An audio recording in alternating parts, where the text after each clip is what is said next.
het verlede week gekyk na Judas se lewe. Judas wat bereid was om net iets vir Jesus te gee, maar nie alles nie. Die Here wil graag ons alles hê, want hy het sy alles gegee. Amen. Ons het geleer dat Judas het sy hart verhard, hy wou nie verander nie. Hy het in sy weë gewandel, sy wil, sy planne, dit wat hy uitgeredeneer het. En dit het gemaak dat hy Jesus mis. En dit het gemaak dat hy op die plek kom waar hy Jesus verraai, verloon, verraai.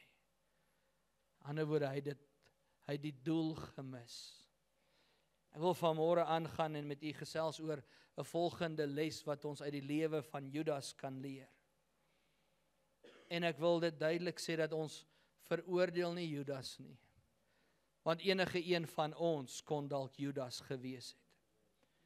Judas het een keer Jesus verraai. Hoeveel keer het ek en jy dit al gedoen? Hoeveel keer het ek en jy al stil gebly wanneer mense sy naam ydelik gebruik, wanneer hulle spot, wanneer hulle goddeloos optree? So kom ons wys nie vingers nie. Maar kom ons sê, Heilige Gees, spreek tot ons, leer ons dat ons lewe in lyn kan bring met u woord en dit wat u van ons vra. Leer ons die lewe, as Judas met ons kon praat, na hy gesterf het, nadat hy sy lewe geneem het, en wanneer hy voor daardie ewige verdoemenis staan, wat sou hy vir ons sê? Sou hy dalk gesê het, weet julle wat, ek het 'n fout gemaak. Weet julle wat, ek het nie Jesus toegelaat nie. Ek dink dis wat hy sou sê. Sou hy kan teruggaan en gaan regmaak, sou hy die genade gevat het, wat Petrus gevat het, wat ek en jy vandag het, wat sou van hom geword het? So kom ons wys nie vinger nie, maar sê Heilige Gees werk eerder in my. Leer my, mag ek kyk na die vrug, want u is die groot regter en u veroordeel.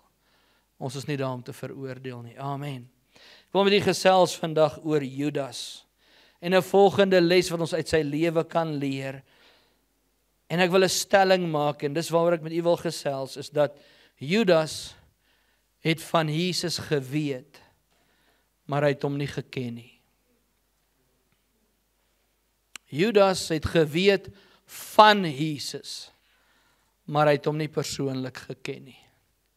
Hy het geweet van Jesus, maar hy het nie sy hart geken nie. Hy het geweet van Jesus, maar hy het nie geken wat is die doel, hoekom Jesus aarde toe gekom het nie. Hy het dit gemis. En ek wil vanmôre so 'n bietjie met u daaroor gesels. En 'n vraag wat ek myself vra is, hoe kan 'n persoon 3 jaar voltyd saam met iemand lewe en hom nie ken nie? Hoe kan jy 3 jaar in 'n huwelik staan met man en vrou en na 3 jaar op 'n plek kom waar jy sê, ek ken jou nie?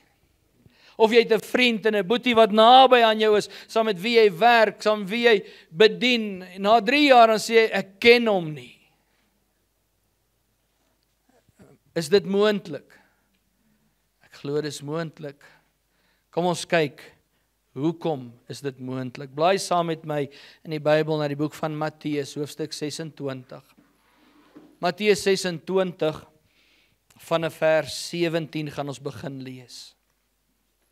Vers 17 lees soos volg, hy sê, en op die eerste dag van die ongesuurde brode kom die disippels na Jesus en sê vir hom, waar wil u hê moet ons vir u klaarmaak om die Pasga te eet? Pasga is die Paasfees, die offerlam moes geslag geword het, u ken die hele gedeelte, en hulle moes Pasga gaan vier. En Jesus antwoord, gaan na die stad na 'n sekere iemand, en sê vir hom, die meester laat weet, my tyd is naby. By jou sal ek die Pasga hou met my disippels. Daarop het die disippels gedoen, soos Jesus hulle beveel het, en hulle het die Pasga berei. Vers 20, en toe dit aand geword het, was hy met die 12 aan tafel. En terwyl hulle eet, sê hy, voorwaar ek sê vir julle, een van julle sal my verraai. So ons sien die gedeelte waar Jesus kom en hulle het die Pasga, die tafel voorberei en hulle eet en ek dink hulle het fellowship soos wat dit moet wees. En dan kom Jesus en hy maak die stelling, hy sê vir hulle, een van julle sal my verraai. Toe word hulle baie bedroef. Wie's dit? Die disippels wat saam met hom eet. En begin elkeen van hulle, onderstreep daai woord elkeen. Met ander woorde, elkeen van die disippels het bedroef geraak, het begin om hom te vra en te sê, let op hierdie woorde, is dit miskien ek, Here? Highlight die woord Here. Onderstreep hom en maak hom in jou notaboek. Hulle vra, Here, is dit dalk ek? Is dit ek wat u gaan verraai? Vers 23, toe antwoord Jesus en sê, hy wat saam met my sy hand in die skottel insteek, hy sal my verraai. Die seun van die mens gaan wel heen, soos daar van hom geskrywe is. Hy sê, maar wie hier daardie man, deur wie die seun van die mens verraai word? Dit sou vir hom goed gewees het, as daardie man nie gebore was nie. In ander woorde, Jesus deel hier wat gaan gebeur. Vers 25, omring hierdie hoofstuk, of hierdie vers. Hy sê, en Judas, wat hom sou verraai, antwoord en sê, is dit miskien ek, Rabbi? Omring die woord Rabbi en highlight Rabbi. En Jesus antwoord hom, jy het dit gesê. Jy het dit gesê. Nou, ons sien hier in hierdie gedeelte dat Jesus kom met sy disippels en hulle gaan na die laaste avondmaal. Die laaste Pasga voor Jesus se kruisiging. En Jesus kom en hy deel met hulle dat hy die brood van die lewe is. Dat as hulle deel van hom het, dan sal hulle lewe, hulle sal nie sterf nie. Hy deel met hulle die bloed is 'n Nuwe Testament wat ingestel word. Dis alles deel van hierdie hoofstuk as jy verder lees en van dit wat gebeur het. Maar onder andere noem hy ook, een van julle gaan my verraai. En hy sê die een wat sy hand insteek saam met my om die brood te neem, dit is hy wat my sal verraai. En dan kom die disippels en hulle is ongemaklik, ongelukkig. Nou ek wil hê jy moet jouself so 'n bietjie in die disippels se skoene sit. Veronderstel jy sit saam met Jesus om die tafel en hy deel met jou al sy planne. He comes and he invests, he imparts himself into your life. En dan sê hy, een van julle gaan my verraai. Hoe sou jy gevoel het? Want onthou nou, hy het nie gesê dit is Judas nie. Hy sê een van julle. En nou begin hulle vra, Here, is dit ek? Here, het ek iets verkeerd gedoen? Here, is ek die ene wat u gaan verraai? En Jesus antwoord hulle nie op dit nie. En dan kom Judas en hy sê, Rabbi, is dit ek? En dan antwoord Jesus om hy sê, jy het dit gesê. Elkeen van die disippels daardie dag sit saam met Jesus en hulle vra die vraag, wat vir my sê dat hulle het nie geweet watter een dit is nie. Jesus het hulle nie tentoongestel of verneder of selfs vir Judas op die spot gesit nie. Jesus deel met hulle die waarheid. En dan kom hulle en hulle vra, hulle sê, Here, is dit dalk ek? Judas sê, Rabbi. Jy sien, Judas se reaksie was heeltemal anders as al die ander disippels. Hy gebruik selfs ander woorde. Judas kom en hy gebruik die woord Rabbi. Nou die woord Rabbi verwys in die oorspronklike vertaling en in die woord van die Here na 'n Joodse wetgeleerde. Dit verwys na 'n leraar, 'n meester, 'n onderwyser of een wat die wetboek bestudeer en ander leer. Met ander woorde, kom ons sê dit vandag in ons terme, 'n pastoor, 'n dominee, 'n predikant. Iemand wat die woord bestudeer en vir die volk leer. So Judas kom en hy sê, Rabbi, hy sê meester, hy sê, my onderwyser, is dit miskien ek? Maar die ander disippels kom en hulle sê, Here, is dit ek? Jy sien, daar's 'n baie groot verskil tussen 'n onderwyser, 'n rabbi en Here. Waar ek die woord Here gebruik, dan verwys dit na die een wat die enigste, soewereine, heilige God, die skepper van die heelal is. Here beteken, you are Lord over my life. U is Here oor my lewe. My lewe behoort aan u. Beteken, u is die een vir wie ons gewag het.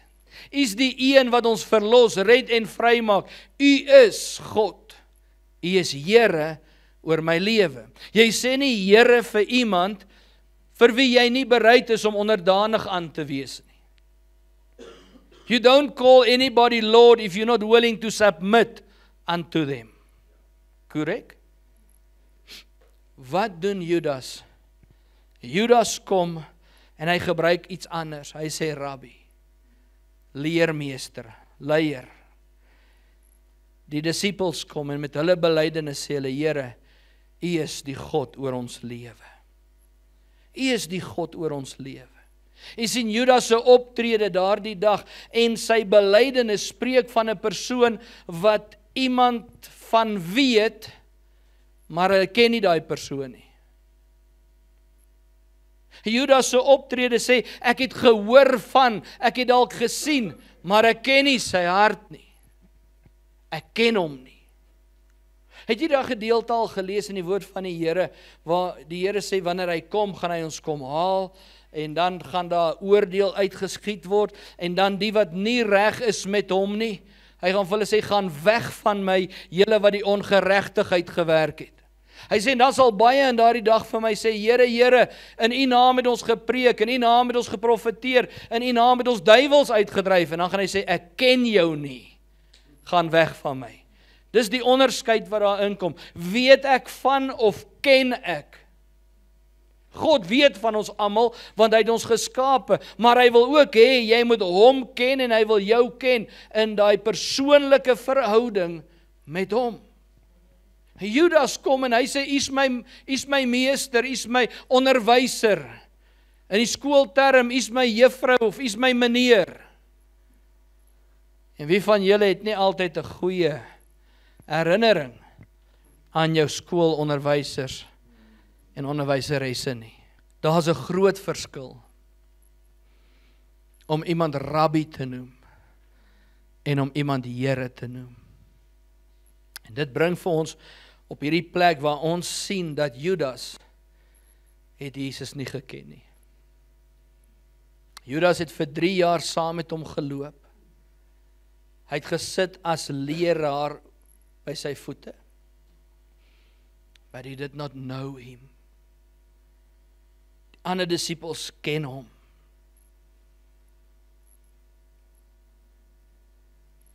Judas het geweet van Jesus, maar hy het hom nie geken nie. Kom ek gee miskien vir u 'n voorbeeld. Wie van u ken vir Pieter Retief? Ken oom hom? Of weet jy van hom? Wie van u ken vir Mandela? Wie van u weet van hom? Wie van u het gehoor van hom? Jy sien, ons sien hulle op die TV, ons hoor van hulle, ons weet van hulle, maar min van ons ken hulle. Ons weet nie hoe sy by die huis nie. Ons weet nie hoe is hulle teenoor hulle vrouens nie. Ons weet nie hoe is hulle by hulle kinders nie. Ons weet nie wat is hulle geloofstand nie, want baie keer word daar goed gesê, maar die lewe getuig van iets anders. In dieselfde beginsel kom Judas en ek dink hy weet van, hy het gehoor, hy het gesien, hy weet van Jesus, maar hy ken hom nie. Daar's 'n groot verskil. God wil hê ek en jy moet hom ken vir wie hy is, nie vir wat ander sê hy is nie. Baie maal dan hoor ons mense praat, dan sê hulle, ag, ek doen nie die kerk ding nie. Want as ek kerk toe gaan, daai pastoor maak so en die mense so en hulle almal is skynheilig, maar as hulle uitgaan by die kerk, dan doen hulle dit en dit en dit. Julle al gehoor? Die kerk het my seer gemaak. Nee, die kerk het jou nie seer gemaak nie. Jou ongehoorsaamheid aan die waarheid het jou dalk seer gemaak. Of mense in die kerk het jou al seer gemaak, maar nie die kerk nie. Maar ons misbruik dit. Ons probeer voorgee, omdat ons probeer dalk goed lyk voor mense. Of ons gebruik redes en verskonings. Ek glo met alles in my, as jy Jesus ken en jy ken sy hart, soek jy nie verskoning om kerk toe te kom, om hom te dien, om vir hom te lewe en om vir hom te werk nie. Jy soek nie 'n rede, hoekom jy doen wat jy doen om jouself te regverdig nie, want jy weet, ek het Jesus nodig, en ek wil hom ken in sy volheid. vir wie hy is. Ja, ons ken ten dele, maar die woord van die Here sê, ons sal die Seun nie ken as die Vader hom nie aan ons openbaar nie. En die Gees van God sal Jesus aan ons openbaar, maar jy moet hom soek. Jy moet hom wil ken. En ja, ek dink daar's huwelike wat baie keer begin, waar ons dink ons ken mekaar. Want jy sien, voor die huwelik met die dating tyd, dan sit ons mos die beste voetjie voor. Voor die huwelik, voor daai dag, gaan verwys ons na, hallo oom, dis goed om oom te ontmoet, en jy praat met die girl van haar papi en haar mammy, en as het getroud is, dan sit hy en sy. Hy sal nooit my pa of my ma wees nie. Dan verander dit, die mense sê, verliefdheid maak jou blind, en trou is die bril. Hoor jy wat ek vanmôre sê? Ons dink ons ken, maar ons ken nie. Ons het gehoor van, maar ken ons. In aanbidding vanmôre, in ons lofprysing en aanbidding, terwyl die orkes die atmosfeer skep waar ons God kan aanbid, het ek maar saam gesing omdat dit almal dit doen. Het ek saam gesing toe die woorde reg verskyn het op die bord, en toe die woorde verkeerd gespel is, of het kom nie op nie, toe kon ek nie meer aanbid nie. Is ons nie eintlik veronderstel om hom te kan aanbid, irrelevant wat aangaan op die bord nie. Hy is net daar om jou en my te bless. Net om ons te help. Niks anderste nie. Dis nie sy werk nie. Dis 'n voorreg om vir God iets te doen, maar ons sien dit as hy moet. Weet jy wat ons mis? Worship. Ons mis die oomblik, ons het verlede week daar gepraat van Maria by die voete en Judas wat staan en sy oomblik mis. Wanneer ek net hier staan en maar net sing, en wonder, wanneer gaan ons klaarmaak, wat gebeur na die diens, die bout moet nie verbrand nie, en dit moet nie plaasvind nie, en al hierdie redes, is dit dalk 'n teken dat ek hom nie ken nie, maar ek weet van hom. Ek weet hy is 'n verlosser, ek weet God is 'n redder, ek weet ek het hom nodig, ek weet daar's 'n hemel, ek weet daar's 'n hel, ek weet al hierdie dinge, maar my vraag is, ken jy vir Jesus? Ken ek en jy ons Abba Vader? Ken ons die Heilige Gees? Het ons daai verhouding met hom? Dis wat die Here ons vra, en ek dink dis iets wat Judas gemis het. Daardie dag as jy daai gedeelte lees, kom Jesus en hy vra vir die disippels, wie sê die mense wie is ek? En hulle sê, party sê, u is 'n profeet, party sê, u is Elia, party sê, u is Johannes, party sê, u is Jesaja, Jeremia, en nou praat hulle daar. Hy sê, maar wie sê julle, wie is ek? En Petrus antwoord, u is die Christus, die Seun van die lewende God. En Jesus sê, op jou Petrus, op hierdie rots bou ek my kerk. Hy sê nie op Petrus nie, hy sê op die openbaring wat Petrus gehad het van Jesus. Toe Jesus hom vra, wie is ek? Toe sê hy, u is die Christus, die Seun van die lewende God. Hy sê, op daai openbaring, Petrus wat jy nou noem, op dit sal ek my kerk bou. Hoe het Petrus die verskil geken? Het Jesus hom in die geheim eenkant gevat en hom 'n paar goed vertel en vir Judas maar net laat saam pikkel omdat hy maar daar moet wees? Nee. Hy het hulle almal geleer met die bergpredikasie. Hy het saam met hulle gewandel. Hulle almal was saam met hom. Ja, hy het met tye gaan afsonder, dan het hy sy Johannes en Petrus hulle saamgevat, maar almal kon saam gaan as hulle wou. En Judas mis die doel.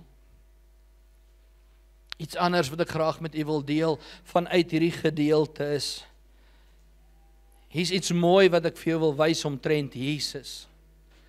As ons meer van Jesus wil leer en wil weet hoe tree Jesus op en wie is Jesus? Die feit dat Jesus 3 jaar lank geweet het dat Judas die een is wat hom gaan verraai, spreek vir my van genade en onvoorwaardelike liefde. Een van die mooiste karaktereienskappe van Jesus terwyl hy op aarde was, Alhoewel Jesus geweet het, Judas gaan hom verraai. Alhoewel hy geweet het wat Judas aan hom gaan doen, het Jesus geweier om vir Judas aan die ander disippels bloot te stel as die een wat hom sal verraai. Jesus het geweier om vir hulle te sê, Judas is die een. Hoekom? Want hy het vir hom, verskoon my woorde, 'n fair chance gegee. Net soos vir al die ander. Jesus het geweier en geen aanduiding gegee dat Judas die een sou wees nie. Hoe weet ons dit? Hoe weet ek en jy dat dit die waarheid is? Want toe Jesus vir hulle sê, een gaan my verraai, toe vra hulle almal, is dit ek? Is dit ek, Here? Jy vra nie, is dit ek, Here, as jy weet wie die een is wat verraai nie. So Jesus in sy liefde, Jesus in sy genade, die hele tyd wat hy saam met Judas loop, weet hy, hierdie ou verhard sy hart. Hierdie ou verstaan nie wat ek doen nie. Hierdie ou ken my nie. Maar nog steeds is Jesus hom genadig. Nog steeds verwerp Jesus hom nie en behandel hy hom nie anderste nie. Ons as mensdom is tog baie keer so anders. So baie keer doen mense iets waarvan ons nie hou nie, of hulle kom ons te na, en dan waarsku ons die hele wêreld teen hulle. Moet ek sê, ons skinder by die hele wêreld oor wat hulle aan jou gedoen het. Nie Jesus nie. So baie keer kom mense en hulle doen jou te na, hulle is negatief of iets fout, en jy vertel vir almal, wat het hierdie mense aan jou gedoen? Nie Jesus nie. Wat dan nou nog as daai mense soos duiwels optree? Wat gaan ons doen? Want Jesus sê vir hulle, ons het verlede week daar gekyk, een van julle is 'n duiwel. En julle gaan my verraai. Ek weet nie van julle nie, maar ek sou seker gemaak het, almal weet wie's die duiwel. Wie's daai een? Maar tog mis ons weer eens 'n doel. Jesus kom en hy sê, ek het nie gekom om jou te veroordeel nie. Ek het gekom om jou lewe en oorvloed te gee.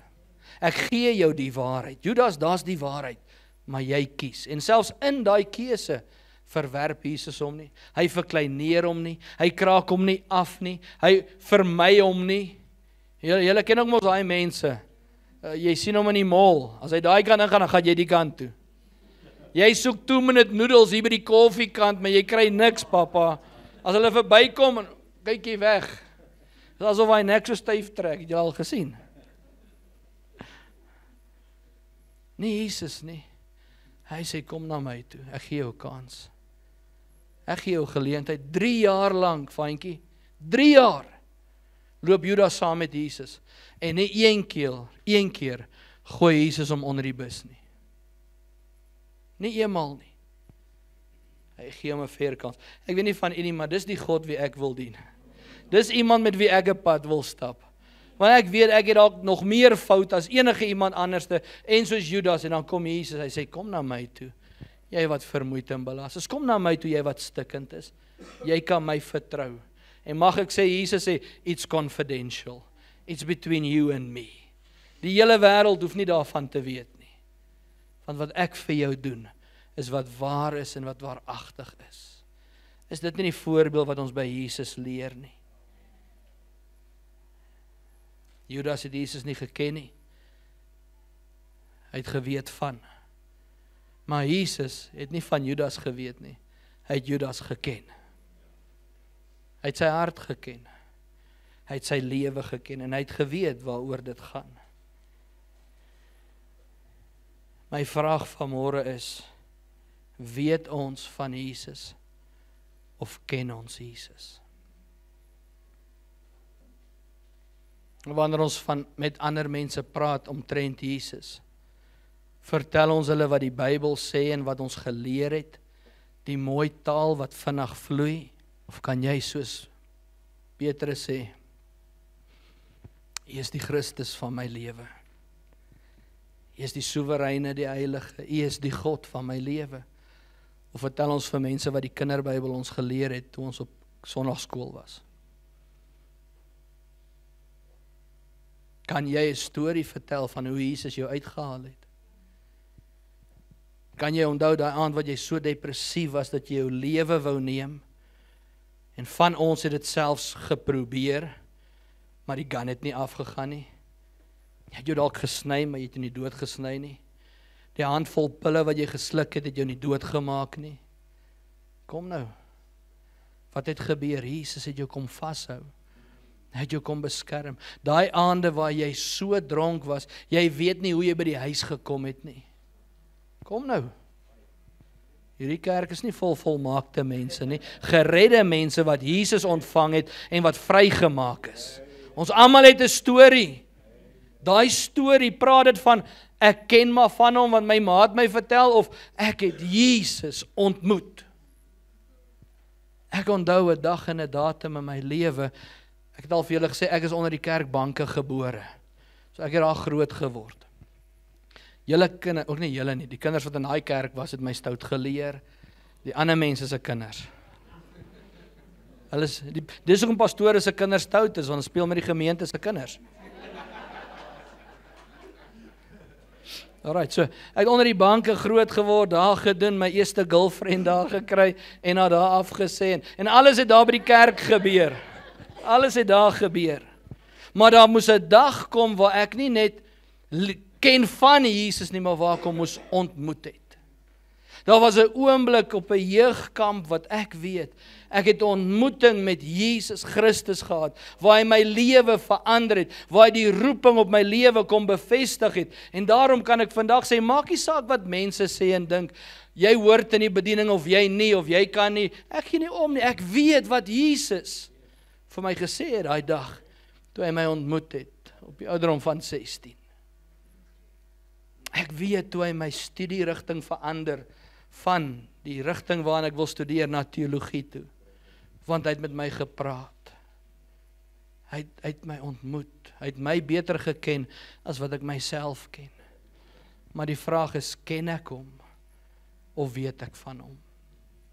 Bly saam met my in jou Bybel. Ek het 'n paar versgedeeltes en dan gaan ons afsluit. My gebed is dat die Heilige Gees sy woord, soos ons dit lees, in jou hart sal bekragtig en sal vrug dra. Filippense hoofstuk 3 van vers 8. Kom ons begin daar. Hoofstuk 3 van vers 8 lees ons volgens hy sê, ja, waarlik, ek ag ook alles skade om die uitnemendheid van die kennis van Christus Jesus, my Here, ter wille van wie ek alles prys gegee het en as drek beskou om Christus as wins te verkry. Wat sê Paulus? Hy sê, ek het alles as drek beskou. Wat beteken hy woord drek?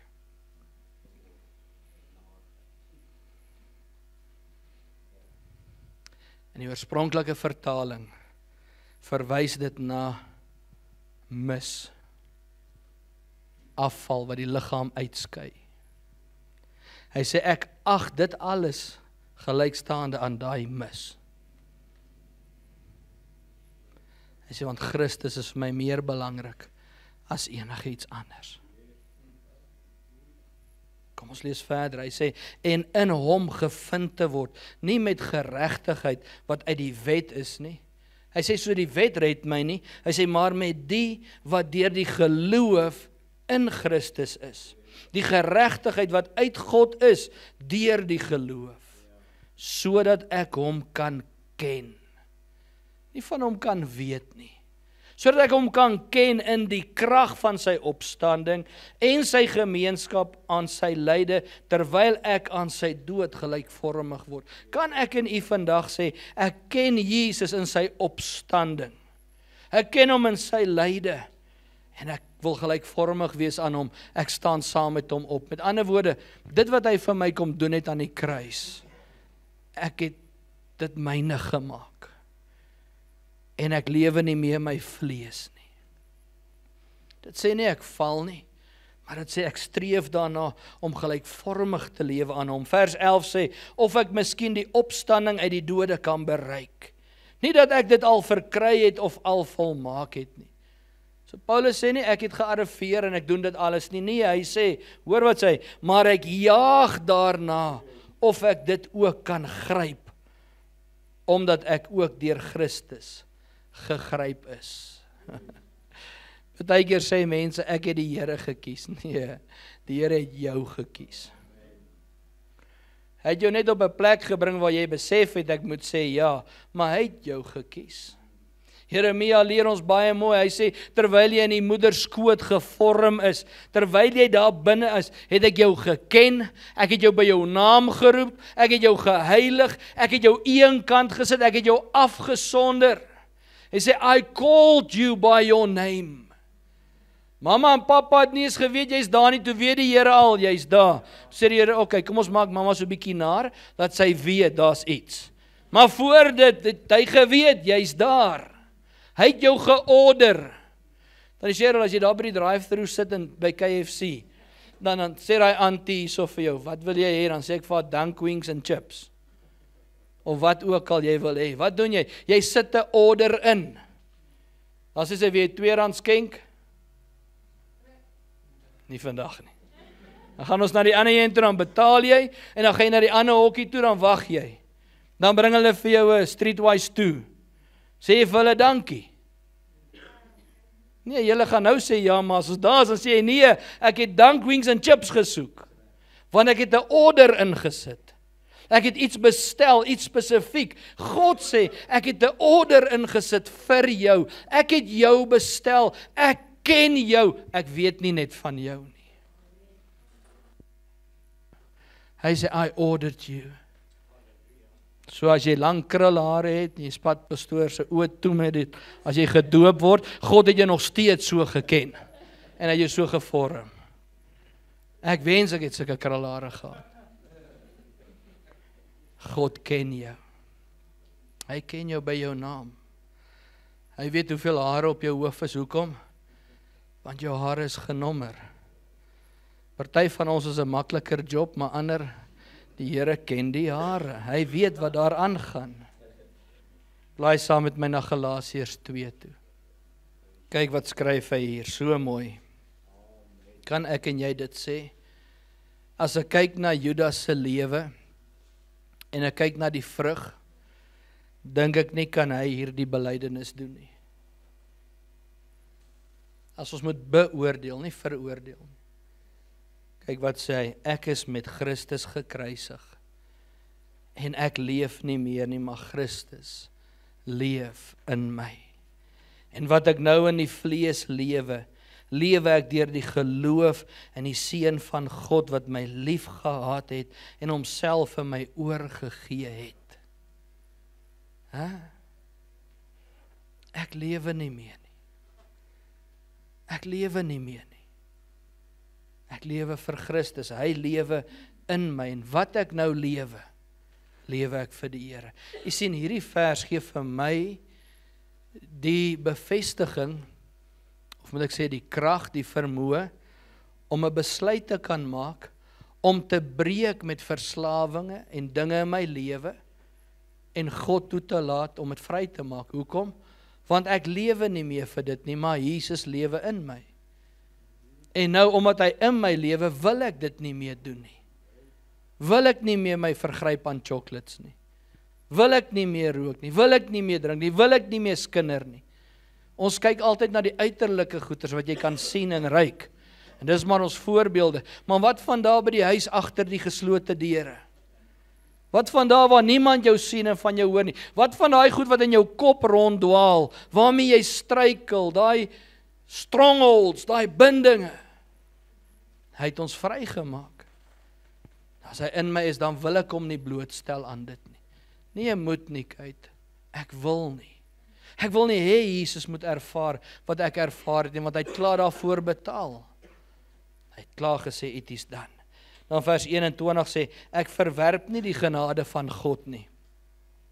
Want as daar geregtigheid deur die wet is, dan het Christus te vergeef gesterwe.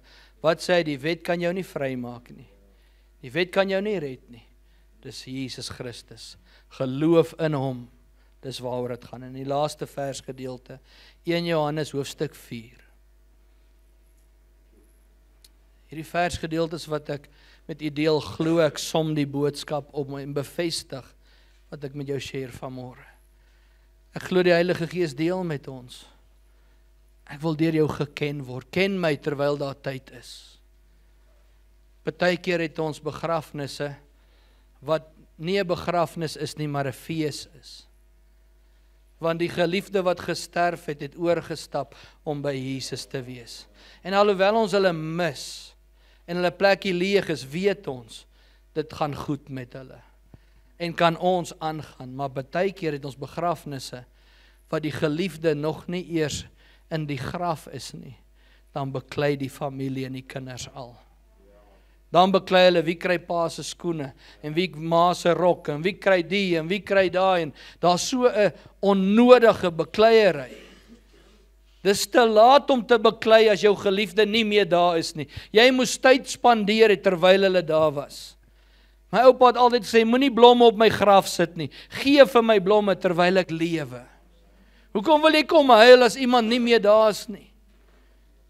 Dan is ons lelik met ander, want ons voel skuldig. En ek noem dit, want ek wil vir jou sê, daar's nog 'n geleentheid, daar's nog tyd om Jesus te leer ken, om die Gees van die Here toe te laat, om jou nader aan God te trek, om verhouding met die Vader te hê. Daar's nog tyd, maar daar gaan 'n tyd aanbreek, wanneer daai tydperk nie meer daar is nie. Dan kan jy uitroep, ek was op die kerkraad, ek het die, ek het daai, dan sê hy, gaan weg van my, want ek ken jou nie. Ek ken jou nie. Laaste gedeelte, is julle daar? 1 Johannes 4 vers 7. Vers 7 sê, geliefdes, laat ons mekaar lief hê, want die liefde is uit God, en elkeen wat lief het, is uit God gebore, en wat sê hy? Weet van God. Hy ken God. So as jy nie liefde in jou lewe het vir jou medemens nie, kan ek so ver gaan om te sê, jy ken nie God nie. Dis wat daai gedeelte sê. Net in my interpretasie. Dis nie sê jy hoef van almal te hou nie. Dis sê jy moet by almal gaan kuier en hulle deurdrimpel deurtrap nie, maar daar's 'n verskil om met onvergewensgesindheid te lewe en om vergewe te wees. Om iemand te haat en te vermy of om iemand lief te hê. En in elk geval as ons mekaar lief het, dan stap ons die ekstra myl, dan vergewe ons sonder om te sê ek sal nie vergeet nie. Dis die liefde wat ons God het. Onvoorwaardelik. Is daar mense in jou lewe wat jy dalk na diens moet gaan kontak en net vir hulle sê ek is lief vir jou? Moenie gaan en sê, ja maar dit en dit, stuur net daai boodskapie, ek is lief vir jou. Nee pastoor, hulle het my seer gemaak. Hulle moet terugkom. Dis wat Judas gedoen het. Wat sê Jesus? Hy sê, ek sê julle wys hoe. Hulle spoeg hom in sy gesig. Hulle slaan hom. Hulle kruisig hom. Slat 'n doringkroon met 'n spies op sy kop in, daai dorings in sy kop insteek. Druk 'n spies in sy sy in. Slat spykers deur sy hande, deur sy voete. Maak nie saak of vir die hand of die pols is nie. Dis vasgeslaan met 'n spyker. En hy het vir jou en vir my gedoen.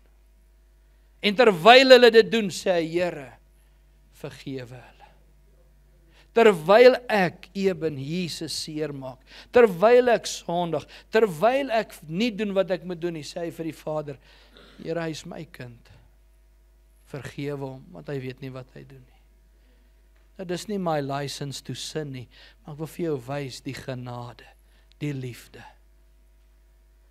It's all about the love of God. Vers 8 sê, hy wat nie lief het nie, het God nie geken nie. Want God is liefde. Ons het dit nou gesê. Hierin is die liefde van God tot ons openbaar, dat God sy enige seun, enige gebore seun in die wêreld gestuur het, sodat ons deur hom kan, sê hy daar gered kan word. Johannes 3:16 sê gered kan word. Maar hier sê hy sodat jy kan lewe. Die ewige lewe kan hê. Hy sê hierin is die liefde. Nie dat ons God lief gehad het nie, maar dat hy ons lief gehad het en sy seun gestuur het as 'n versoening vir ons sondes. Geliefdes, as God ons so lief gehad het, behoort ons ook mekaar lief te hê. Ek dink met Judas, ek dink nie die liefde wat hy vir God gehad het hom gedryf om God voluit te dien nie. Ek dink dit wat hy gedink het gaan gebeur, en dit wat hy kan uitkry, die geld, die koninkryk, want hy het geglo daar moet 'n koning kom wat die Israeliete gaan verlos, wat die Romeine gaan doodmaak en verslaan, want hy kyk met sy oë. Ek dink dit het vir hom harder gespreek as daai liefdesverhouding. En wat gebeur? Hy mis die doel. En toe hy die doel mis, toe verloor hy sy lewe.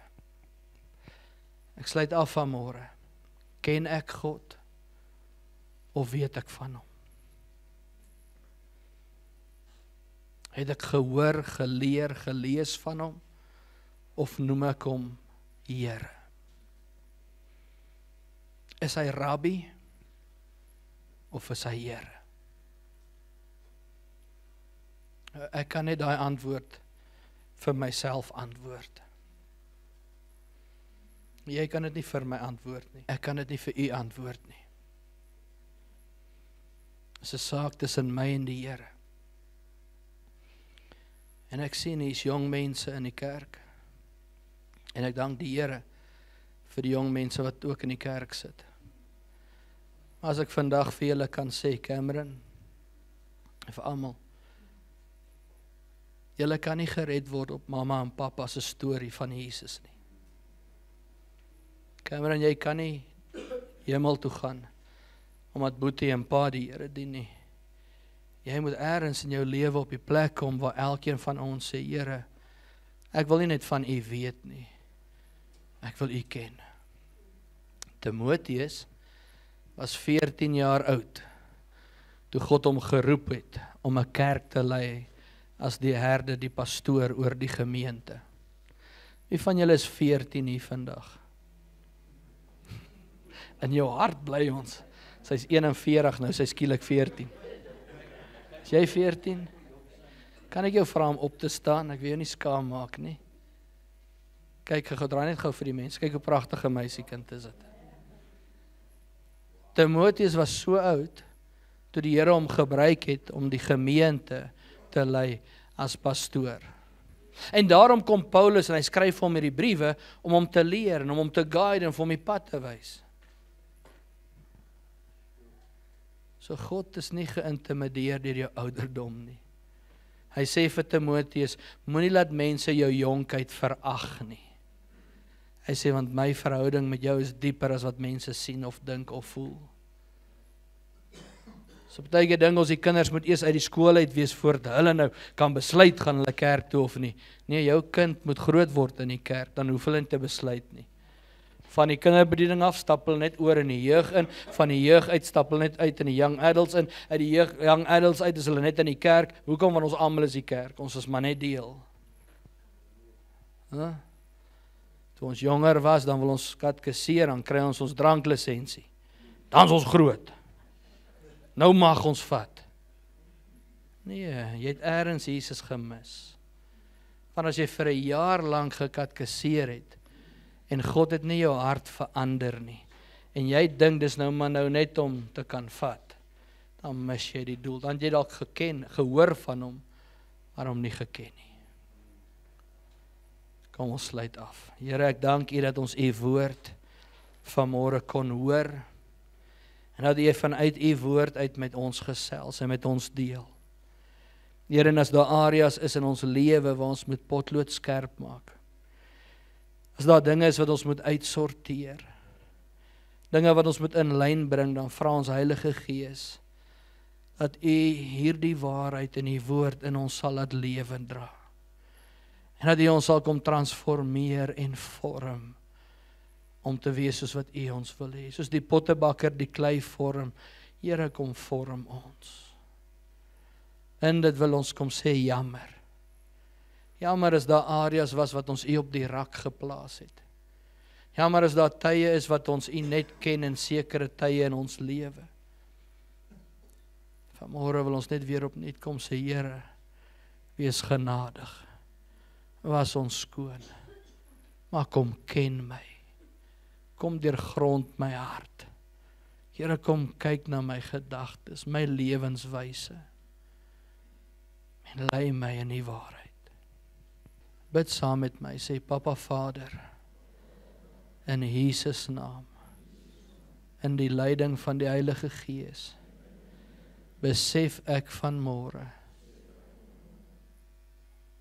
ek wil nie net weet van U nie, ek wil U ken, ek wil 'n verhouding met U hê, ek vra dat U my sal vergewe, dat dit genoeg was, om maar net te ken van, of te weet van. Was my skoon met U bloed. Reinig my. Ek wil U ken. En sal U my ook kom ken. In Jesus naam. Heilige Gees, leer my hoe om te lewe. Leer my, wat is die regte keuses en besluite wat ek moet maak. Help my om nee te kan sê. Help my om op die regte oomblikke ja te kan sê. Vul my met U volheid. In Jesus naam. Ons eer U, Here. Ons aanbid U. Ons bely U godheid oor ons lewe. Vanmôre bly ons dat ons U liefhet. Dankie vir geleenthede soos hierdie. Dankie vir boeties en sissies saam met wie ons God kan dien. Dankie vir 'n gemeente waar U die God is. En dat U ons lei in die waarheid. In Jesus naam bid ons dit. Amen.